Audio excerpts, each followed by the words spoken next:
उड़ीसा में इसके पहले भी मैं कई सार्वजनिक सभाओं को संबोधित कर चुका हूं, लेकिन जो आज मैं उमंग और उत्साह अपने कार्यकर्ताओं में देख रहा हूं, पहले कभी नहीं देखा था बहनों।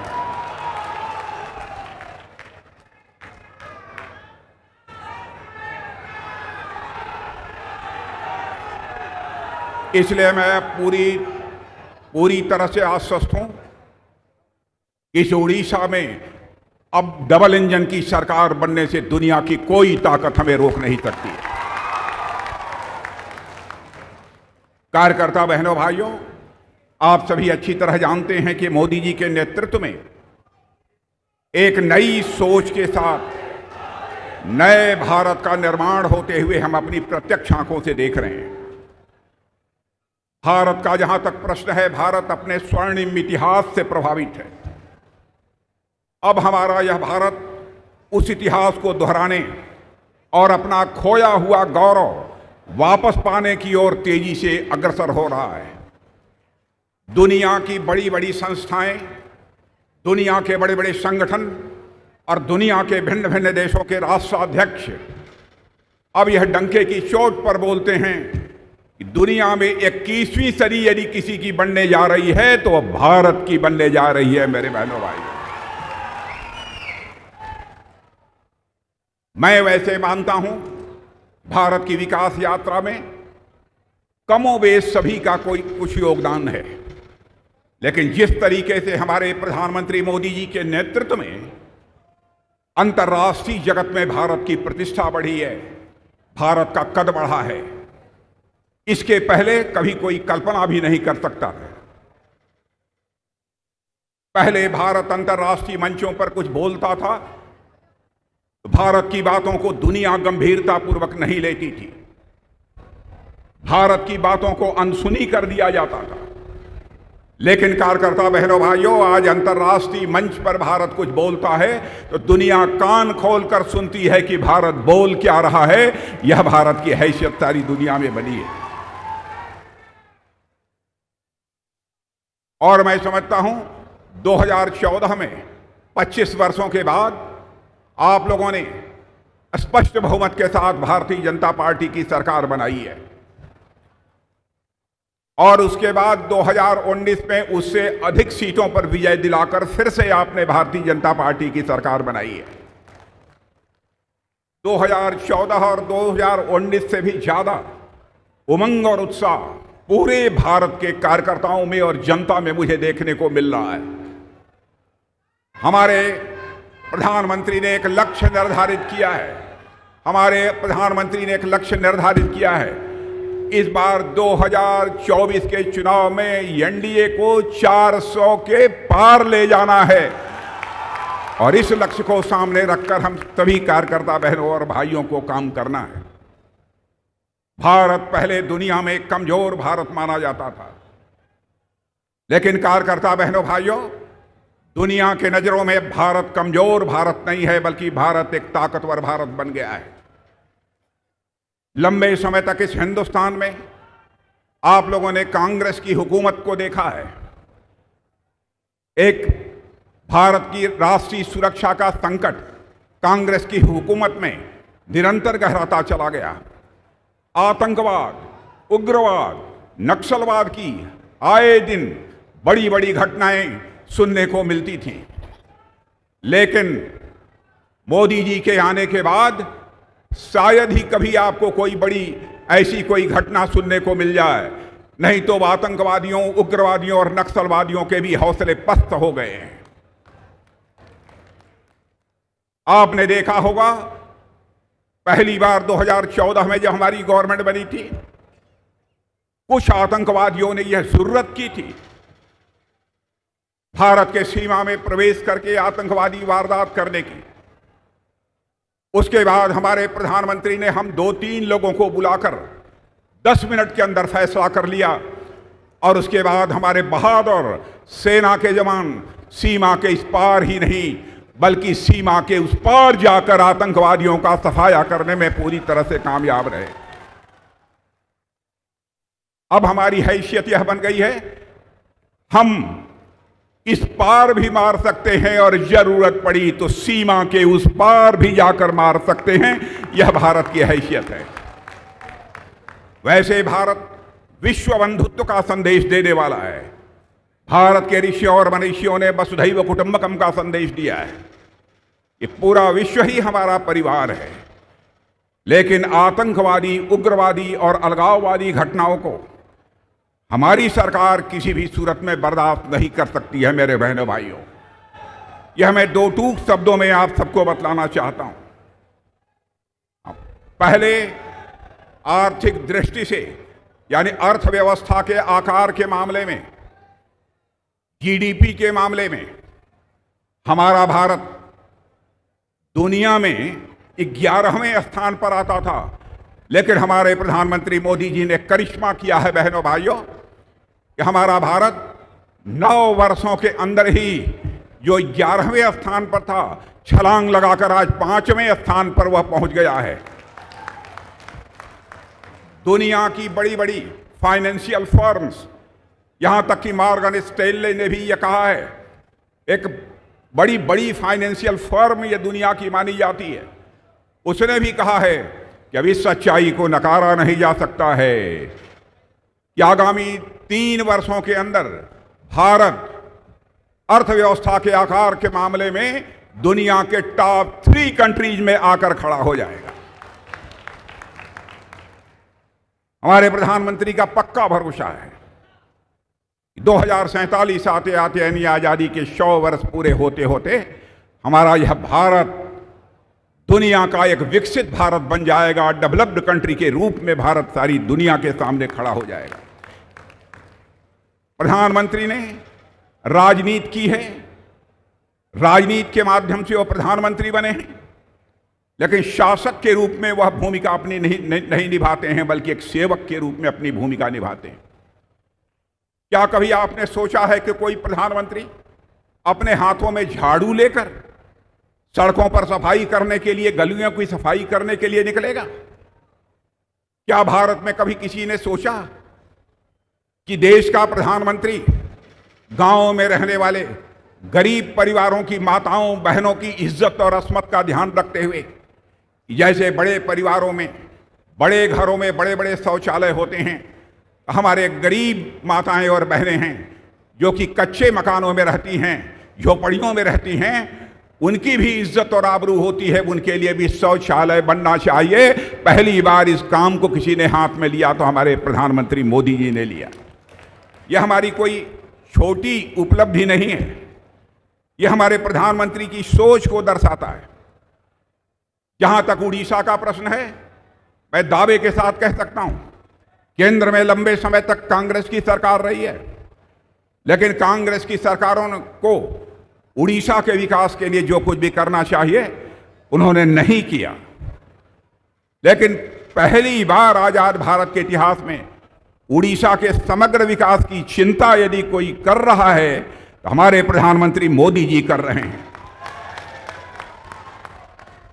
मेरे बहनों भाइयों, 9 वर्षों में जो भारत सरकार के द्वारा केंद्र सरकारों को धनराशि प्राप्त होती है, कांग्रेस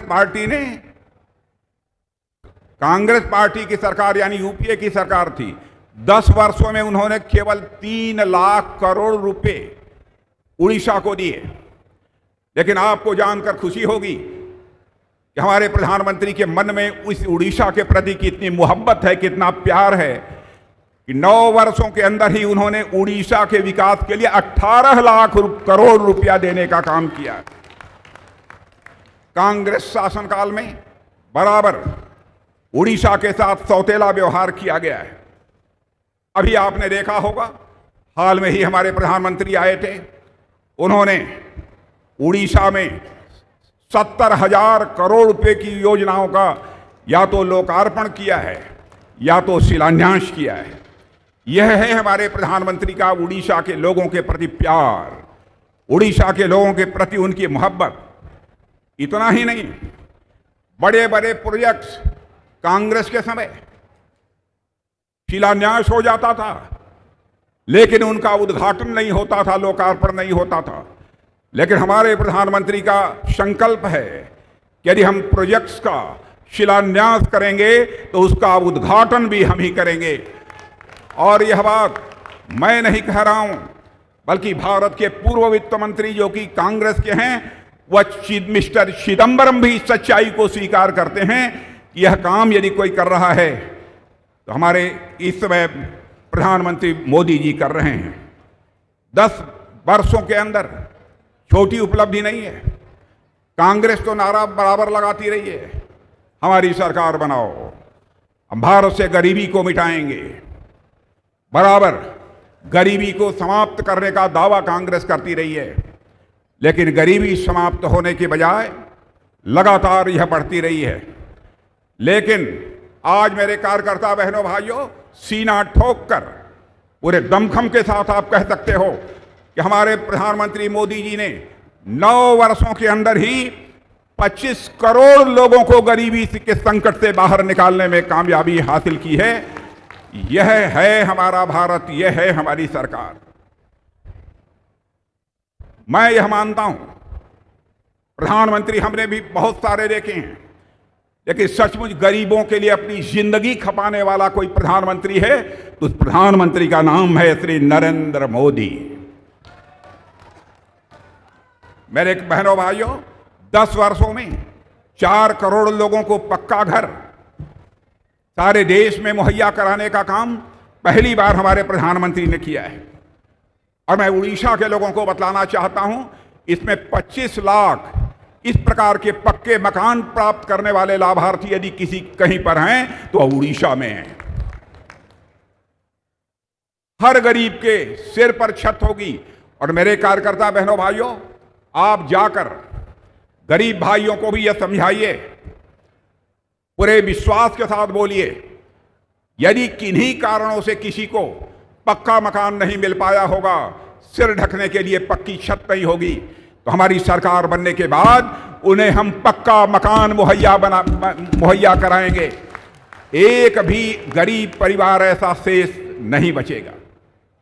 क्या कभी कोई कल्पना कर सकता था कि कोई प्रधानमंत्री आएगा और इस देश के 80 करोड़ लोगों को 5-5 किलो हर व्यक्ति को मुफ्त राशन मुहैया कराया जाएगा? कार्यकर्ता बहनों भाइयों, इस प्रकार की योजना न पहले कभी रही है, और मैं समझता हूं शायद कोई आगे, बहुत आगे आने वाली सरकार होगी तो वही इस प्रकार की योजना को लागू करने की हिम्मत नहीं कर सकती है। एक से एक करिश्माई काम हमारे प्रधानमंत्री ने किए। विकास की दृष्टि से तो किसी भी सरकार की तुलना हो ही नहीं सकती है। और भारत की हैसियत देखते हुए, भारत की यह स्थिति देखते हुए अब सभी यह स्वीकार करते हैं, सारे दुनिया के लोग, कि भारत को अब आगे बढ़ने से दुनिया की कोई ताकत रोक नहीं सकती है। हमारे प्रधानमंत्री का उड़ीसा के प्रति कितना प्यार है। G20 का सम्मेलन हुआ था, दुनिया के कई देशों के राष्ट्राध्यक्ष उसमें आए थे। शायद इसके पहले यह सम्मेलन हुआ होता तो इस उड़ीसा राज्य की तरफ किसी का ध्यान न जाता, लेकिन हमारे प्रधानमंत्री के मन में इस उड़ीसा के प्रति कितना प्यार है कि उन्होंने यहां के कोणार्क चक्र से पूरी दुनिया का परिचय करा दिया। G20 के सम्मेलन में आपने टेलीविजन के पर्दे पर देखा होगा। कितना प्यार है हमारे प्रधानमंत्री के मन में इस उड़ीसा के प्रति बहनों भाइयों, इसकी कोई कल्पना नहीं कर सकता है। आज हैसियत हमारे प्रधानमंत्री की, यदि मैं अपने प्रधानमंत्री को कहूं कि हमारा प्रधानमंत्री तपस्वी प्रधानमंत्री है, तपस्वी प्रधानमंत्री है, तो यह कहना भी अतिशयोक्तिपूर्ण नहीं होगा। हमारा प्रधानमंत्री जो कहता है वह करता है। पहले की सरकारें कहती कुछ थी, करती कुछ थी, चुनाव में वादे कर देती थी, लेकिन अपने वादों को पूरा नहीं करती थी। नेताओं के कहने और करने में अंतर होने के कारण भारत की राजनीति में एक विश्वास का संकट पैदा हो गया था। नेताओं की बातों पर जल्दी जनता विश्वास नहीं करती थी, लेकिन भारत की राजनीति में पैदा हुए इस विश्वास के संकट को, इस क्राइसिस ऑफ क्रेडिबिलिटी को किसी ने चुनौती के रूप में स्वीकार किया तो उस शख्स का नाम है नरेंद्र मोदी।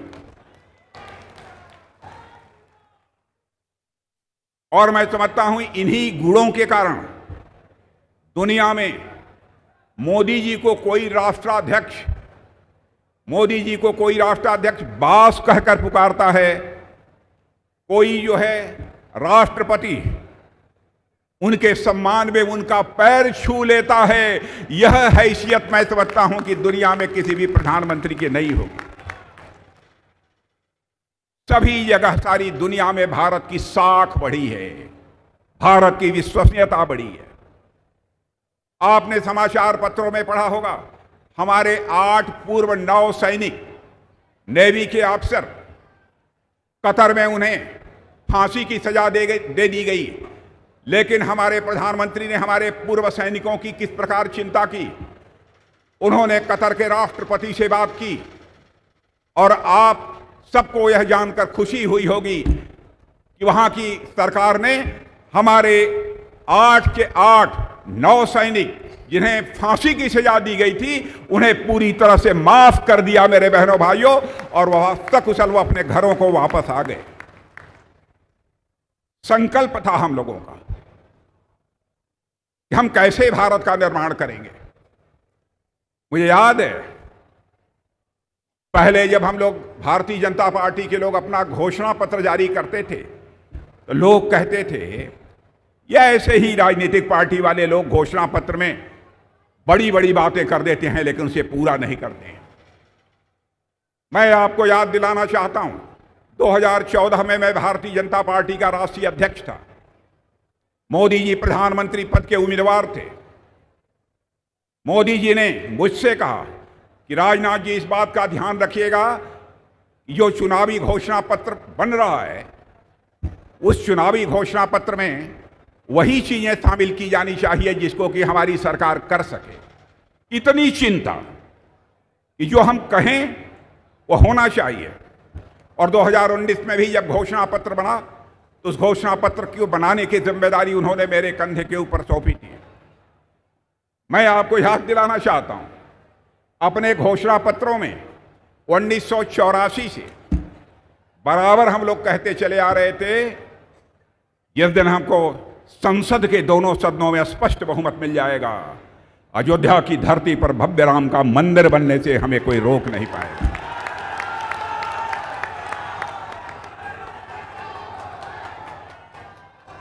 हम बराबर कहते थे कि राम लला हम आएंगे, बराबर कहते थे हम राम लला आएंगे, मंदिर यहीं बनाएंगे। हमारे कांग्रेसी लोग कहते थे अरे ये भाजपा वाले हैं, झूठ बोलते हैं, जब चुनाव आता है तब कहते हैं कि राम लला हम आएंगे, मंदिर यहीं बनाएंगे, लेकिन तारीख नहीं बताएंगे।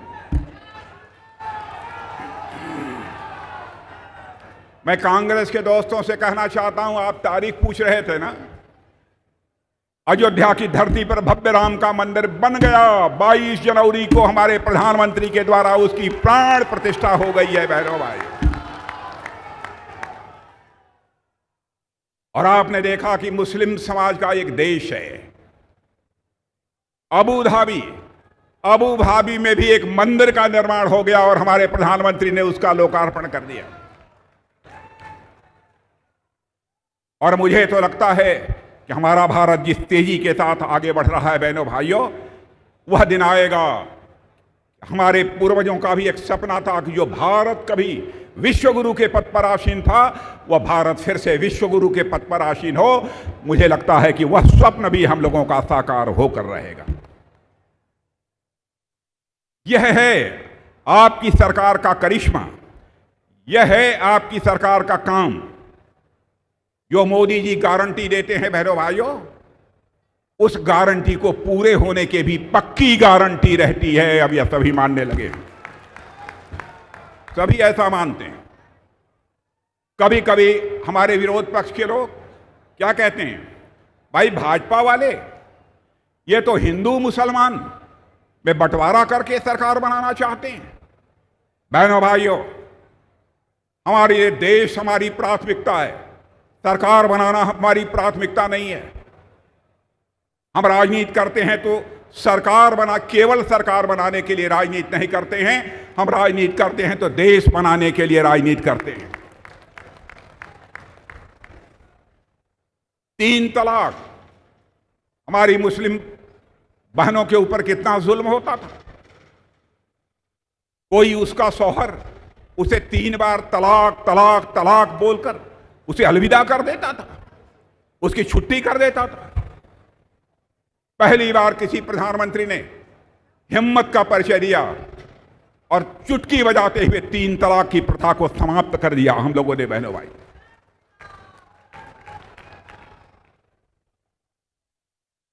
हमारी सरकार डर कर काम नहीं करती है, हिम्मत के साथ काम करने वाली सरकार है। भारत जमीन पर तो तेजी के साथ सारी दुनिया में आगे बढ़ रहा है, लेकिन आपने देखा होगा हमारे वैज्ञानिकों ने भी करिश्मा किया है। अब इस धरती पर ही नहीं, अब हम चंद्रमा पर भी पहुंचने में कामयाब हो गए हैं। हमारा चंद्रयान 3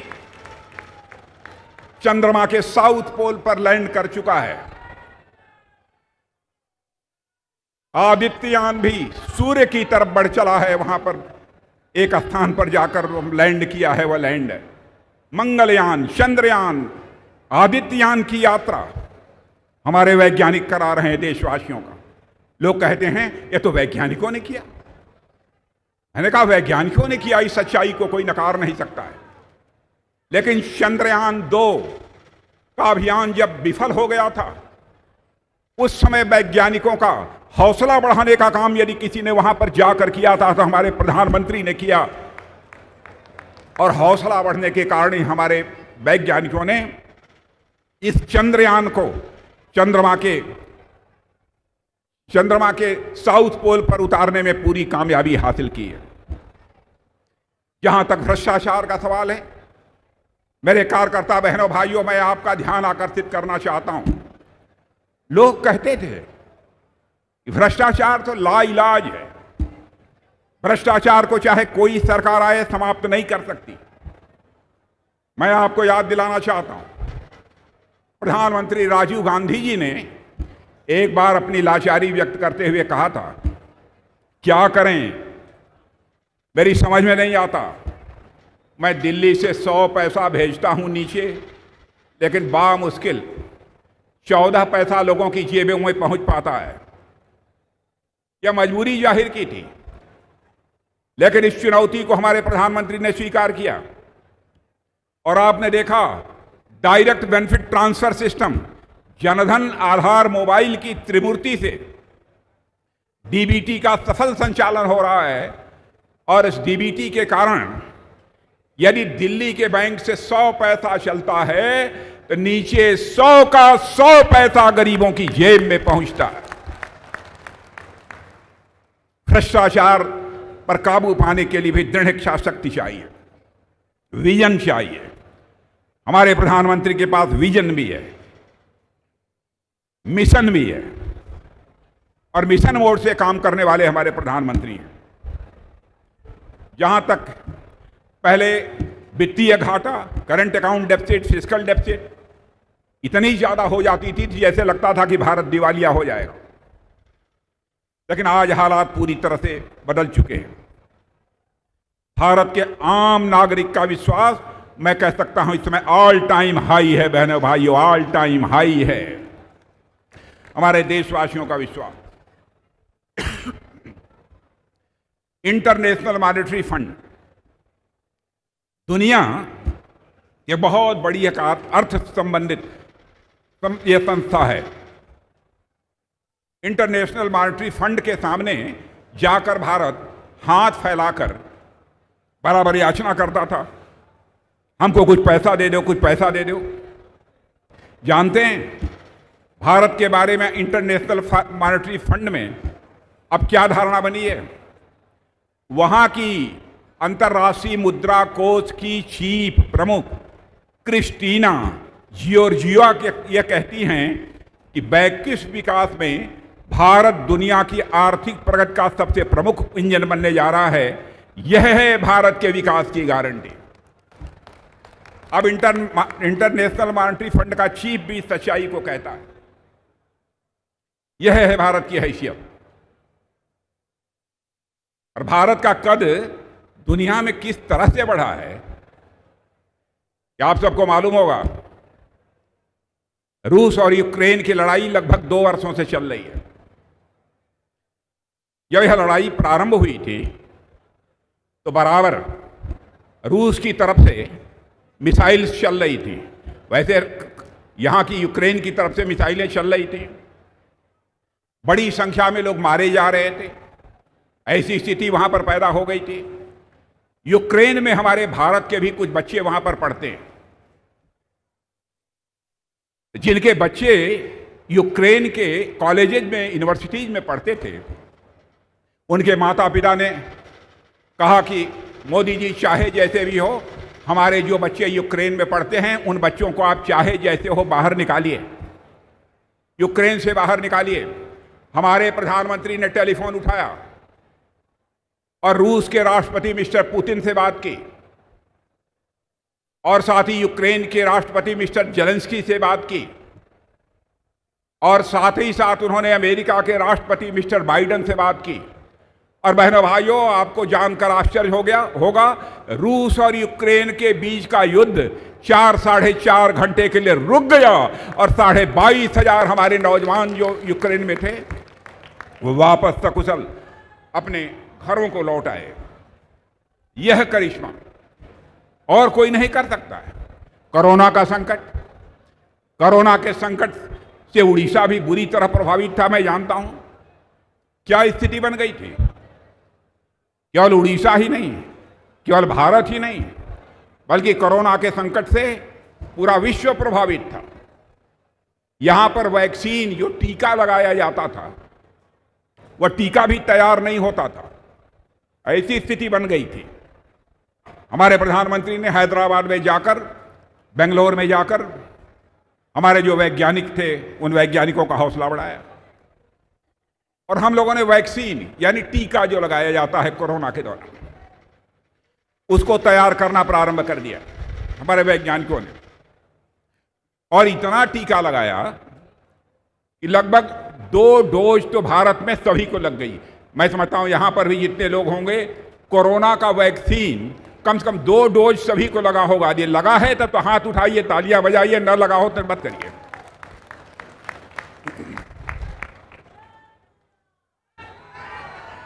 और हमारे वैज्ञानिकों ने जो वैक्सीन बनाया था, केवल भारतवासियों को ही हम लोगों ने उस वैक्सीन का टीका नहीं लगवाया मेरे बहनों भाइयों, बल्कि दुनिया के 100 देशों को भी वैक्सीन मुहैया कराने का काम हमारी सरकार ने किया। यह है भारत। यदि मैं अपनी सारी उपलब्धियों की चर्चा करूं, एक बहुत लंबा समय लगेगा। सारी उपलब्धियों की एक लंबी चौड़ी हमारी फहरिस्त है। अब हमारा देश जिस तरीके से आगे बढ़ रहा है, उसमें मैं उड़ीसा के लोगों से अपील करने आया हूं कि बहनों भाइयों, अब एक इंजन की सरकार से काम नहीं चलेगा। सरकार चाहिए तो डबल इंजन की सरकार चाहिए।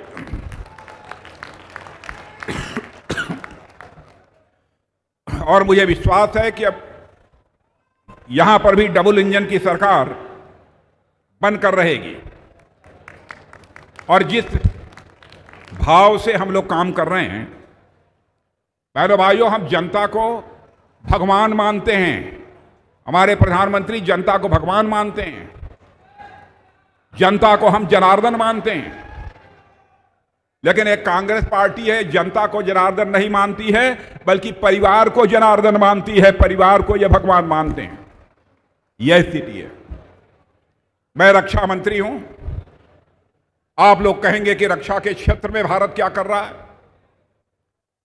मैं आपको बतलाना चाहता हूं, मैं देख रहा हूं कि हमारे पूर्व सैनिक भी कुछ यहां बैठे हैं। मैं अपने पूर्व सैनिकों का भी अभिनंदन करना चाहता हूं। भारत की सीमाओं की सुरक्षा में जो इनका योगदान रहा है, हमारे पूर्व सैनिकों के अभिनंदन में भी तालियां बजाकर एक बार स्वागत किया जाना चाहिए मेरे दोस्तों।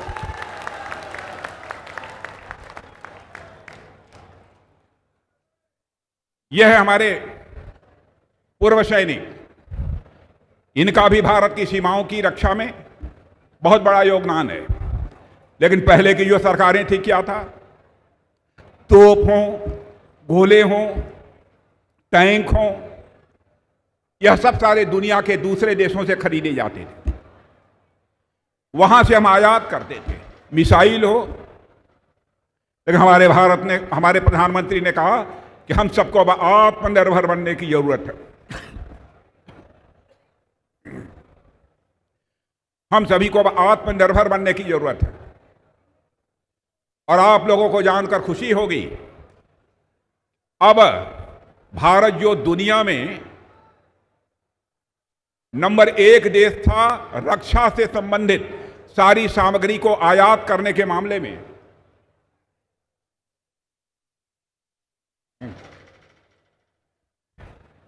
रक्षा सामग्री को आयात करने के मामले में भारत दुनिया में सबसे आगे था। दुनिया के दूसरे देशों में टैंक, तोप, गोले, एम्यूनिशन, मिसाइल यह बनते थे, वहां से हम लोग लेते थे। लेकिन हमारे प्रधानमंत्री का संकल्प था, कब तक हम दुनिया के दूसरे देशों पर आश्रित रहेंगे? यह सब सारी चीजें भारत में बननी चाहिए, भारतवासियों के हाथों से बननी चाहिए। इस मामले में भी भारत आत्मनिर्भर होना चाहिए। तो मेरे बहनों भाइयों, मैं कहना चाहता हूं, अब हमारा भारत तोप, गोले, टैंक, मिसाइल अब दुनिया के दूसरे देशों को मुहैया कराने का काम कर रहा है। यह है हमारे भारत की ताकत।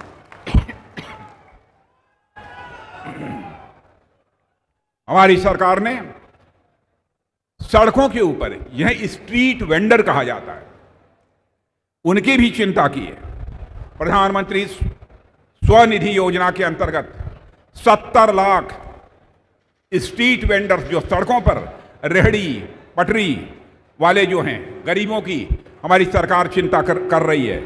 और उनको जो आर्थिक सहायता वो मुहैया करा रही है, उसके कारण अब उनके भी हालात तेजी के साथ बदल रहे हैं। इसलिए मैं कहना चाहता हूं, जहां तक कांग्रेस का सवाल है, इंडिया गठबंधन बना रखा है। मैं समझता हूं यह भानुमति का कुनबा है। इंडिया गठबंधन यह भानुमति का कुनबा है, यह चलने वाला नहीं है। आप देख रहे हैं कि यह गठबंधन अब किस तरीके से टूट रहा है, किस तरीके से यह बिखर रहा है। इसलिए मैं आप सभी कार्यकर्ता बहनों भाइयों से कहना चाहता हूं, उड़ीसा के विकास के लिए, उड़ीसा हमारा एक विकसित राज्य बने, इसके लिए भारत तो विकसित देश बनने जा रहा है, लेकिन भारत के विकसित देश बनने के साथ ही उड़ीसा भी एक विकसित राज्य बनना चाहिए। हम सभी कार्यकर्ताओं को अपने अपने स्थान पर घर घर जाकर लोगों से संपर्क करके उनसे अपील करनी चाहिए, उन्हें बताना चाहिए कि हमारी सरकार ने अब तक गरीबों के लिए, किसानों के लिए, मजदूरों के लिए, छात्रों के लिए, नौजवानों के लिए क्या क्या किया है। इन सब सारी उपलब्धियों की हम जानकारी दें। यह बहुत बड़ी जिम्मेदारी आपके कंधों के ऊपर है। और मैं मानता हूं कि बात पक्की है, केवल लोकसभा के चुनाव में ही हमें शानदार सफलता उड़ीसा में प्राप्त नहीं होगी, बल्कि विधानसभा के चुनाव में भी हमको शानदार सफलता यहां प्राप्त होगी और हमारी सरकार बनेगी। इसलिए मैं आप सभी लोगों से अपील करना चाहता हूं, पूरे प्राणपण के साथ हम सबको अब जुट जाना है, ज्यादा समय शेष नहीं बचा है। और बहनों भाइयों, भारतीय जनता पार्टी की डबल इंजन की सरकार हमको उड़ीसा में भी बनानी है, यह संकल्प लेकर हम सभी जाएं। यही अपील करते हुए और आप सभी कार्यकर्ता बहनों भाइयों का अभिनंदन करते हुए अपना निवेदन समाप्त करता हूं।